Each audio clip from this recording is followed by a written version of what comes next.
কি অবস্থা সবার, অ্যানিমে সেন্সে চ্যানেলে তোমাদের সকলকেই জানাই স্বাগতম। তো আজকে আমরা নারুটো শিপুডেনের এপিসোড নাম্বার 95 এবং 96 সম্পর্কে জানতে চলেছি। তো আগের এপিসোড যারা দেখোনি তাড়াতাড়ি গিয়ে দেখে আসো। আর গাইস, তোমরা চ্যানেলটিকে কেন সাবস্ক্রাইব করছো না গাইস? আর অল্প কিছু সাবস্ক্রাইব হলেই আমরা একেতে পাড়া দিতে পারি, তো তাড়াতাড়ি করে সাবস্ক্রাইব করে দাও ভাই প্লিজ। তো চলো তাহলে বেশি কথা না বাড়িয়ে মূল ভিডিওতে চলে যাই। তো এপিসোডের শুরুতেই আমরা দেখতে পাই গামাতাৎসু প্রচুর পরিমাণে পানি খেয়ে ফেলে, কিন্তু সেটা তার সহ্য হচ্ছিল না। তখন গামাকিচি বলে, তুমি ভালো করছো, আর একটু ধৈর্য ধরো। কিন্তু গামাতাৎসু হঠাৎ করে ফায়ার করে ফেলে, যা একদমই ভালো হয় না।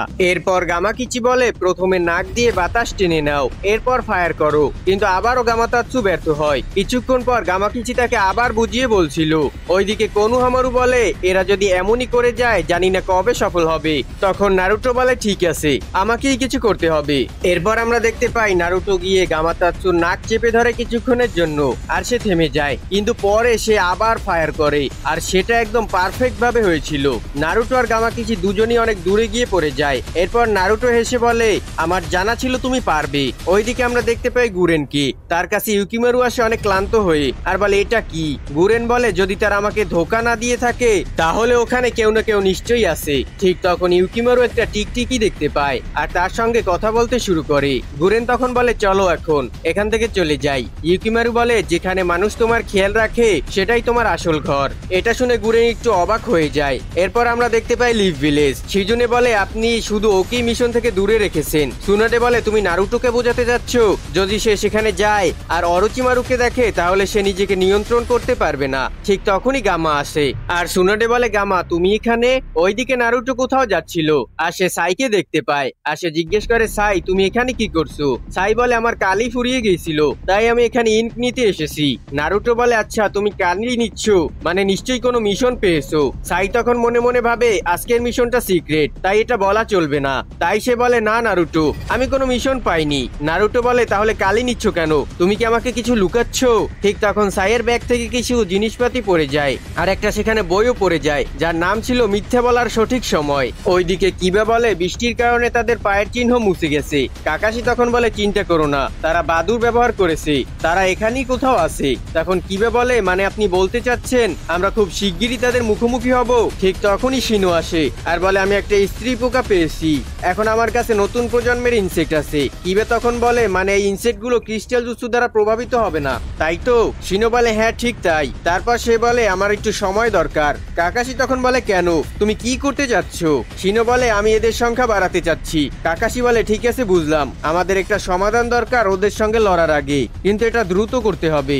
ওরা বাদুরের কারণে আমাদের অবস্থান জানে, যে কোনো মুহূর্তে আক্রমণ করতে পারে। হিনাতা তখন বলে, যদি তারা আমাদের সঙ্গে লড়ে তাহলে সেটা তাদেরই সময় নষ্ট হবে, অথবা তারা পুরো শক্তি দিয়ে আক্রমণ করবে। কিবা তখন বলে, আমাদের মিশন হলো শত্রুকে আটক করা আর তাদের কাছ থেকে তথ্য বের করা, না হলে তারা লিভ ভিলেজের জন্য হুমকি হয়ে দাঁড়াবে। কাকাশি তখন বলে, চলো সময় হয়ে গেছে রওনা দেওয়ার। শিনো গুহার মধ্যে গিয়ে একটা জুৎসু পারফর্ম করে, যার নাম ছিল ইনসেক্ট কুকুন। ওইদিকে গুরেন তাদের কাছে এসে বলে, আমি ভেবেছিলাম তোমরা আমাকে ধোকা দেবে। রেঞ্জি তখন বলে, আরে না, আমরা যখন সেই জেল থেকে বের হয়েছিলাম আমরা কসম খেয়েছিলাম আমরা তোমাকে অনুসরণ করব। তখন ইউকিমারু বলে, তোমাদের কোন ধরনের ফুল পছন্দ, লাল না সাদা? রিঞ্জি তখন জিজ্ঞেস করে, এই বাচ্চাটা কি? গুরেন বলে, এটা ইউকিমারু, লর্ড অরোচিমারু তাকে পাঠিয়েছে। লর্ড বলেছে এই বাচ্চাকে একটা ঝিলের কাছে পৌঁছে দিতে হবে, তবে আমাদের আশেপাশে অনেক লোক অনুসরণ করছে। রিঞ্জি বলে, হ্যাঁ, কিন্তু আমরা তাদেরকে খুঁজে বের করেছি। শত্রুদের সঙ্গে 5 জন নিনজা আছে, একজনের কাছে একটা কুকুরও আছে, আর তারা এদিকেই আসছে। গুরেন তখন বলে, তারা কি আমাদের খুঁজে পেয়েছে? রিঞ্জি বলে, চিন্তা করো না, তারও ব্যবস্থা হয়ে গেছে। গুরেন তখন বলে, ভালো, তাহলে তাদের আমার কাছে নিয়ে আসো, আমি নিজেই এদের শেষ করব। ওইদিকে নারুটো সুনাডের কাছে আসে, আর বলে, আমি মিশনের ব্যাপারে সব জেনে গেছি, আমিও যেতে চাই। শিজুনে বলে, না নারুটো, আমরা তোমার জন্যই চিন্তিত, তুমি এমন অবস্থায় সাসুকেকে ফিরিয়ে আনতে পারবে না, আর যদি সেই জুৎসু আবার ব্যবহার করো তাহলে কি হবে? নারুটো বলে, আমি সেটা ব্যবহার করব না, এটা আমার ক্ষমতার বাইরে। সুনাডে বলে, তাহলে বলো তুমি কেন যেতে চাও? নারুটো বলে, একবার মাস্টার জিরে আমাকে বলেছিলেন, যেখানে মানুষ তোমার জন্য চিন্তা করে সেটাই তোমার আসল ঘর, তাই আমি সাসুকেকে ফিরিয়ে আনতে চাই। সুনাডে তখন কিছুক্ষণ চিন্তা করে, এরপর বলে, ঠিক আছে যাও। নারুটো খুশি হয়ে বলে, এটাই তো আমি শুনতে চাচ্ছিলাম, আর সে চলে যায়। সুনাডে তখন পেছন থেকে বলে, তুমি মিশনের ব্যাপারে জানতে চাইবে না? কিন্তু নারুটো সেখান থেকে চলে গেছে। শিজুনে জিজ্ঞেস করে, আপনি নিশ্চিত তো লেডি সুনাডে? সুনাডে বলে, জিরেয়া ঠিকই বলেছিল, সে চিঠিতে লিখেছিল নারুটোকে এখনো অনেক কিছু শিখতে হবে, তাই আমি তাকে তোমার হাতে রেখে যাচ্ছি। নারুটো এখনো বোকা, কিন্তু তার মধ্যে একটা বিশেষ শক্তি আছে, সে মানুষকে বদলে দিতে পারে। একদিন সে বড় কিছু করে দেখাবে, আর ওকে কিছু জিনিস নিজে থেকেই শিখতে হবে। চিন্তা করো না, সে তোমার মতোই জিদি। সে যেদিন কিছু জানতে আসবে তার উপরে ভরসা রেখো। শিজুনে তখন হাসে, আর সুনাডে বলে আসলে ওখানে ইয়ামাটো আর কাকাশিও থাকবে, আর নারুটো এখনো কোনো বাচ্চা নয়। এইদিকে নারুটো তার ব্যাগ গোছাচ্ছিল, তখন সাসকের একটা ছবি দেখতে পায়। ওইদিকে কাকাশি বলে কেউ কিছু জানতে পেরেছো? কেউ উত্তর দিতে পারে না। আর কাকাশি তখন বলে আমাদেরকে ওদের খুঁজে বের করতেই হবে। হিনাতা তখন বলে যদি তাই হয় তবে নিশ্চয়ই আমরা লড়াইয়ের জন্য প্রস্তুত। কাকাশি তখন বলে আমাদের এই লড়াই এড়াতে হবে। কিবা তুমি কি বাদুরের গন্ধ অনুসরণ করতে পারবে? ওইদিকে গুরেন বলে তুমি এখানেই থাকো, আমার কিছু কাজ আছে, কাজ শেষ হলে আমি তোমাকে নিতে আসবো। কিন্তু ইউকিমারুর মনে পড়ে যায় তার মায়ের কথা, তিনিও বলেছিলেন আমি ফিরে আসবো, কিন্তু আর ফেরেনি। তখন ইউকিমারু কাঁপতে কাঁপতে বলে আমার মাও ফিরে আসার কথা বলেছিল, কিন্তু আর আসেনি। আর আমি একটা লাল ফুল দেখতে চেয়েছিলাম, কিন্তু এখন কেউ নেই আমার পাশে। গুরেন তখন মনে মনে ভাবে সে নিজের পরিবারের কথা বলছে। ইউকিমারু নিজের নেকলেস খুলে গুরেনকে দেয়, কিন্তু গুরেন সেটা নিতে চায় না। ইউকিমারু তখন বলে আমার কাছে তোমার ক্রিস্টাল আছে, তাই তুমি এটা রাখো। ওইদিকে গামাকিচি বলে তুমি এখনই এই জুৎসু মাস্টার করতে চাও, কিন্তু এটা অসম্ভব। গামাতাৎসু বলে চলো তাহলে এখান থেকে, কিন্তু নারুটো বলে না, মিশনে যাওয়ার আগে আমাকে এটা শিখতেই হবে, আর তোমাদের ছাড়া এটা অসম্ভব। গামাকিচি তখন ভাবে আর বলে আবার সিরিয়াস কথায় নেমে পড়েছো। সে বলে ঠিক আছে, কিন্তু এত অল্প সময় এটা করব কিভাবে? নারুটো বলে আমরা চেষ্টা করব। আমার উইন্ড চাকরা আর গামাতাৎসুর ওয়াটার স্টাইল দুটোকে একসাথে মিশাতে হবে। গামাকিচি বলে তাহলে দুজনের চাকরা একসাথে করতে হলে তুমি গামাতাৎসুর মুখে ঢুকে পড়ো। এটা শুনে দুজনেই মাথা ঘুরে যায়, তবুও নারুটো ওর মুখের ভিতরে ঢুকে পড়ে। গামাকিচি বলে এভাবে তোমরা দুজনের জুৎসু একত্রে করতে পারবে। নারুটোর খুবই অস্বস্তি বোধ হচ্ছিল, কিন্তু গামাকিচি বলে চলো এবার মনোযোগ দাও। ওইদিকে কিবা তাদের অবস্থান খুঁজে পায়, আর সবাই সেখানে পৌঁছে যায়। কিছুক্ষণ পর তারা কোনো স্থানে থামে, কিন্তু কাকাশি কিছু টের পেয়ে যায়। ওইদিকে গুরন অন্য জায়গায় পৌঁছেছিল। নেকলেসের দিকে সে তাকিয়ে বলে তুমি কি সত্যিই ভাবো আমি মারা যাব? লিভ ভিলেজের গেটে সাকুরা বলছিল নারুটো মিশনের ব্যাপারে জেনে গেছে। সাই বলে আমাকে ক্ষমা করো, এটা আমার দোষ। ইয়ামাটো বলে তোমার কোনো দোষ নয় সাই। তারা সবাই নারুটোর জন্য অপেক্ষা করতে থাকে, কিন্তু নারুটো তখনও প্র্যাকটিসে ব্যস্ত। সে বারবার জুৎসু করতে গিয়ে ব্যর্থ হচ্ছিল। ওইদিকে টিম কাকাশি প্রস্তুত ছিল। হিনাতা তার গ্যাকুগান ব্যবহার করে কিছু লোকদের দেখতে পায়, আর এরই সাথে এপিসোডের সমাপ্তি হয়ে যায়। তো চলো আমরা সামনের এপিসোডে চলে যাই। তো এপিসোডের শুরুতেই গামাকিচি বলে তার মানে তুমি আজই এই জুৎসু মাস্টার করতে চাও? আর সে বলে এটা অসম্ভব। নারুটো বলে আমার কোনো মাথা ব্যথা নেই এটা সম্ভব কিনা, আমাকে এটা করতেই হবে।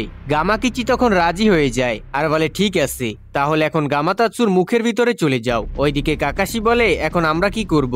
তারা ইতিমধ্যে আমাদের লোকেশন জেনে গেছে, আর এই দুজনের মতই ছিল তাদের অবস্থান খুঁজে বের করতেই হবে, না হলে তারা বড় বিপদে পড়বে। অন্যদিকে গুরেন সবাইকে জানায় যে কিছু লোক আমাদের পিছু নিচ্ছে, আর সে সবাইকে আদেশ দেয় যে তাদের খুঁজে এনে আমার সামনে আনতে, যাতে আমি তাদের শেষ করে দিতে পারি। ওইদিকে আমরা দেখতে পাই নারুটো পুরো ক্লান্ত হয়ে পড়েছে। এরপর সে বলে ঠিক আছে গাইস, আমার মনে হচ্ছে আমি এটা করতে পারবো। এরপর নারুটো চলে যায় গামাতাৎসুর মুখের ভিতরে আর বলে গামাতাৎসু চাকরা অনুভব করার চেষ্টা করো। এরপর সে মনোযোগ দিয়ে কেন্দ্রীভূত করে আর ধ্যান করতে শুরু করে, আর বলে আমি তার চাকরা অনুভব করতে পারছি। ঠিক তখনই গামাতাৎসু তা ফায়ার করে দেয়, আর নারুটো অনেক দূরে গিয়ে পড়ে। গামাকিচি তখন ভয় পেয়ে যায় আর তার কাছে ছুটে যায় আর জিজ্ঞেস করে তুমি কি ঠিক আছো তো? নারুটো বলে হ্যাঁ হ্যাঁ আমি ঠিক আছি, আমার মনে হচ্ছে আমি এই ব্যাপারটা এখন বুঝে গেছি।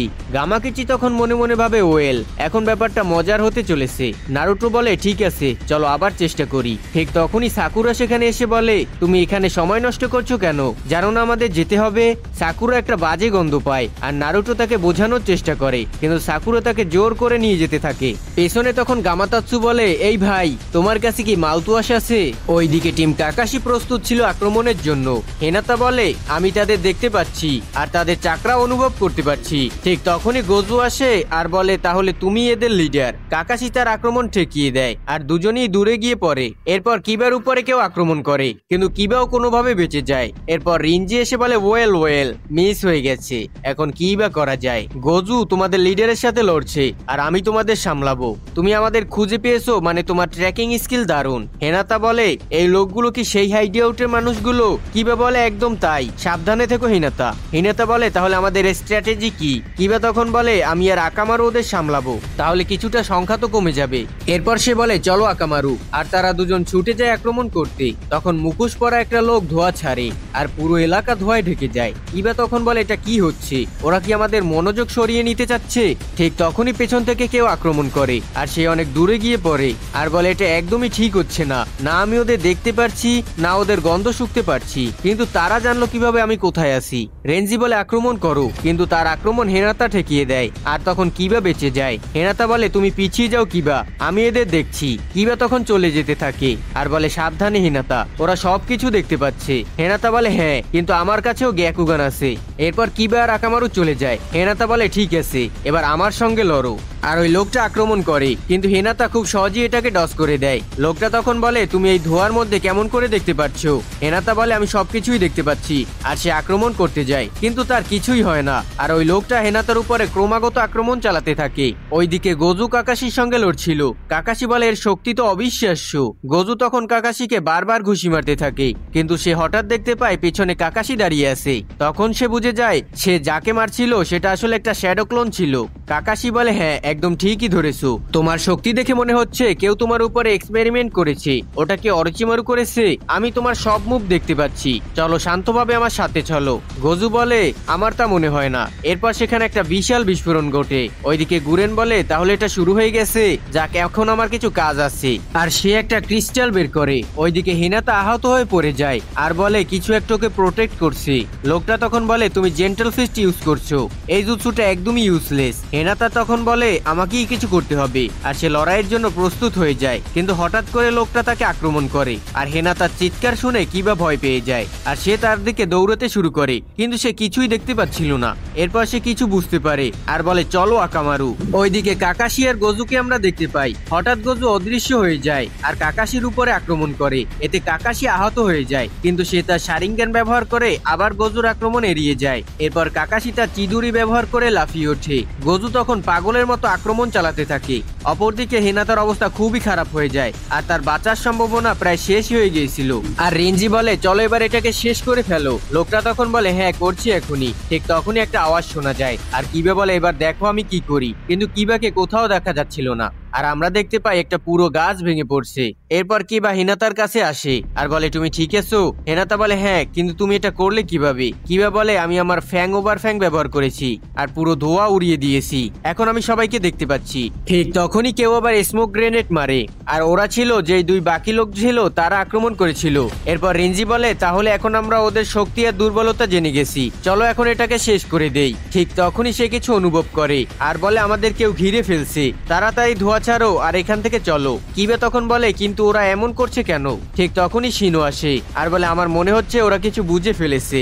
এরপর কাকাশি সেন্সে আসে আর বলে সব ঠিক আছে তো? কিবা বলে হ্যাঁ, কিন্তু হেনাতা। কাকাশি বলে তুমি হাঁটতে পারবে তো? কিন্তু হেনাতার অবস্থা ভালো ছিল না। কিবা বলে সেন্সে আপনি কি তাকে হারিয়েছেন? কাকাশি বলে এই মুহূর্তে পারিনি। কিবা বলে আমরা যাদের সাথে লড়াই করেছিলাম তারাও পালিয়ে গেছে। কাকাশি বলে এই লড়াইটা কিছুটা আলাদা, আর যে এই জুৎসু ব্যবহার করছে সে এখনো দূরে কোথাও আছে। ওইদিকে গুরেন ক্রিস্টালের ভেতরে সবকিছু দেখছে আর বলে ভাবিনি কখনো কপি নিনজার সঙ্গে লড়াই করার সুযোগ পাবো। নিঃসন্দেহে রেঞ্জি আর তার লোকেরা পালিয়েছে, তাদের কাজ শেষ, কিন্তু এখন আমার পালা। ওইদিকে ইউকিমারু ঘরে বসে কিছু ভাবছিল। সে তার ক্রিস্টালের দিকে তখন তাকায় আর তার মায়ের কথা মনে পড়ে যায়, যখন তার মা নিজের নেকলেস খুলে ইউকিমারুর গলায় পরিয়ে দিয়েছিল আর কিছু কথা বলেছিল। আর বর্তমানে ইউকিমারু উদাস মুখে চুপচাপ বসে থাকে। আর এরই সাথে এপিসোডের সমাপ্তি হয়ে যায়। তো গাইস কেমন লাগলো আজকের এপিসোডটি? ভালো লাগলে কমেন্টে জানিয়ে দিও। আর দেখা হবে পরবর্তী কোনো ভিডিওতে। ততক্ষণ সবাই সুস্থ থেকো, ভালো থেকো, টেক কেয়ার, আল্লাহ হাফেজ।